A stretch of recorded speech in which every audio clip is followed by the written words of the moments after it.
Gawat, punya wakil presiden, seorang kiai dan ulama, tapi tidak bisa memberikan peringatan kepada presiden bahwa membuka investasi miras itu adalah bisnis haram bagi negara yang mayoritas penduduknya beragama Islam. Astagfirullah. Hebat, memang hebat.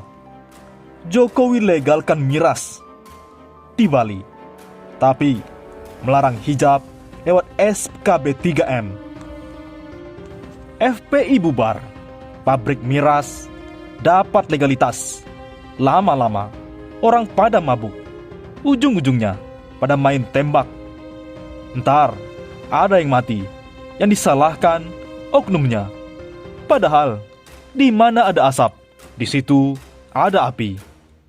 Baru tadi pagi, kejadian oknum polisi menembak 4 orang, 3 orang mati di tempat, gara-gara miras mabuk. Memang sungguh memilukan investasi miras dibuka kerannya. Kenapa? Apa karena potensi pasar yang sangat besar, 270 juta jiwa? Di mana-mana mereka jadi masalah. Di Tangerang jadi koboi, di kilometer 50 di Papua jadi pedagang senjata. Ya, Tuhan ampuni negeriku, aparat kami sudah jadi Dracula rakyat. Pak Jokowi, tolong reformasi mereka. Undang pakar luar negeri bila diperlukan. Tapi kok presiden malah melegalkan? Bukan melegalkan, tapi membuka investasi miras. Miras itu berbahaya. Banyak sekali bencana karena miras. Karena miras, suami bunuh istri. Karena miras, oknum polisi tembak rekan, tembak warga, tembak aparat. Karena miras, berani merampok, begal, perkosa. Karena miras, kecelakaan lalu lintas. Karena miras, orang overdosis, tewas, tawuran, dan lain-lain. Oleh karena itu, Wakil Ketua Majelis Ulama Indonesia, Anwar Abbas, kecewa dengan kebijakan pemerintah yang menetapkan industri minuman keras yang masuk kategori usaha terbuka. Ini jelas-jelas tampak lebih mengedepankan pertimbangan dan kepentingan pengusaha daripada kepentingan rakyat. Anwar melihat, dengan adanya kebijakan ini, tampak sekali bahwa bangsa Indonesia ini dilihat dan diposisikan oleh pemerintah dan dunia usaha sebagai objek yang bisa dieksploitasi bagi kepentingan mendapatkan keuntungan atau profit yang sebesar-besarnya. Bukannya pembangunan dan dunia usaha itu yang harus dilihat sebagai medium untuk menciptakan sebesar-besarnya kebaikan dan kemaslahatan serta kesejahteraan bagi rakyat dan masyarakat luas, katanya. Dengan kehadiran kebijakan ini, saya melihat bangsa ini sekarang seperti bangsa yang telah kehilangan arah. Karena tidak bisa lagi dan tidak jelas lagi oleh kita apa yang menjadi pegangan bagi pemerintah dalam mengelola negeri ini, tambah Anwar. Semestinya, kata Anwar, pemerintah tidak memberikan izin bagi usaha-usaha yang akan merugikan dan merusak, serta akan menimbulkan kemafsadatan bagi rakyatnya. Tapi disitulah anehnya di mana pemerintah malah membuat kebijakan yang menentang dan bertentangan dengan tugas dan fungsinya tersebut, kata Anwar. Di mulutnya mereka masih bicara dan berteriak-teriak tentang Pancasila dan Undang-Undang Dasar 1945. Tapi dalam prakteknya yang mereka terapkan adalah sistem ekonomi liberalisme, kapitalisme yang bukan merupakan karakter dan jati diri kita sebagai bangsa Indonesia, pungkasnya. Tak sampai di MUI, PP Muhammadiyah kecewa kepada Presiden dan terlebih pada Kiai Haji. Ketua Pimpinan Pusat Muhammadiyah Anwar Abbas menegaskan bahwa pihaknya kecewa dengan penerbitan Peraturan Presiden Perpres 10 2021 yang mulai berlaku per tanggal 2 Februari 2021. Sebab kebijakan memberi jalan bagi industri miras untuk dapat menjadi ladang investasi asing, domestik, hingga diperjualbelikan secara eceran. Baginya, tidak ada aspek menciptakan kebaikan dan kemaslahatan bagi masyarakat luas yang jadi pertimbangan dalam kebijakan ini. Semuanya murni hanya memperhitungkan investasi saja.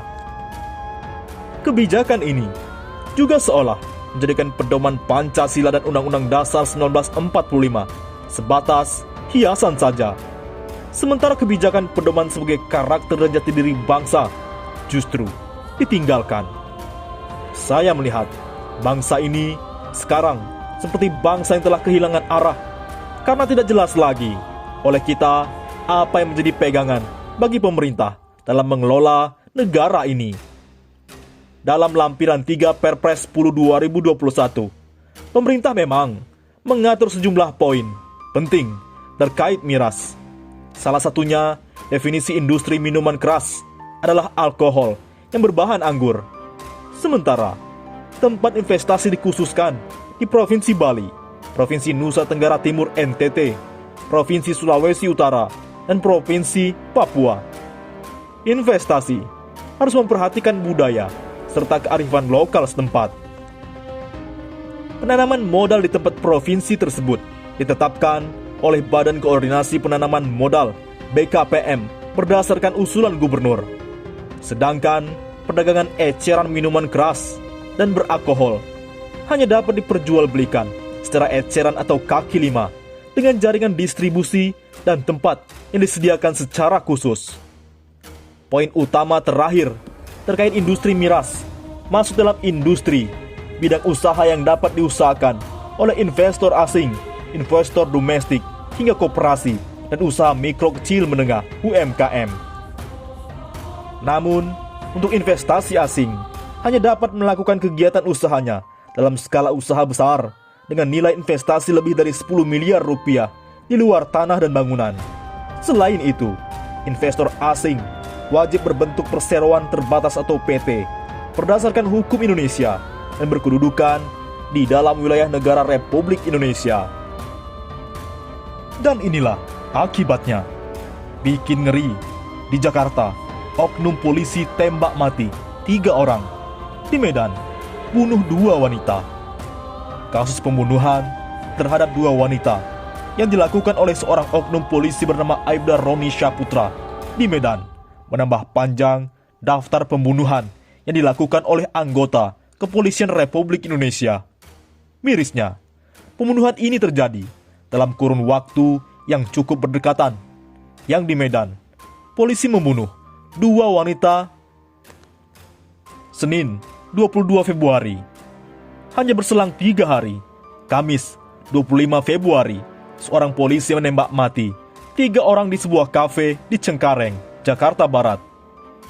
Usai membunuh 2 wanita tersebut, Aibda Roni kemudian membuang mayatnya di lokasi terpisah. Yang satu di Jalan Budi Kemasyarakatan, lingkungan 24, Kelurahan Pulau Brayan, Kecamatan Medan Barat, Kota Medan. Yang satu lagi, Jalan Lintas Sumatera, di Kecamatan Perbaungan, Serdang Begadai, tepatnya di wilayah lingkungan Pasiran.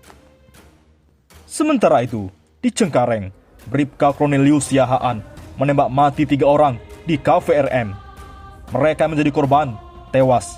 Ditembak Cornelius adalah Martinus Rizky, Kardo Sinurat, anggota TNI AD, keamanan RM Cafe, Ferry Saud Simanjuntak, Pramusaji, dan petugas kasir bermarga Manik. Sedangkan satu korban luka adalah manajer kafe yang bermarga Hutapea. Bagaimana menurut pendapat Anda?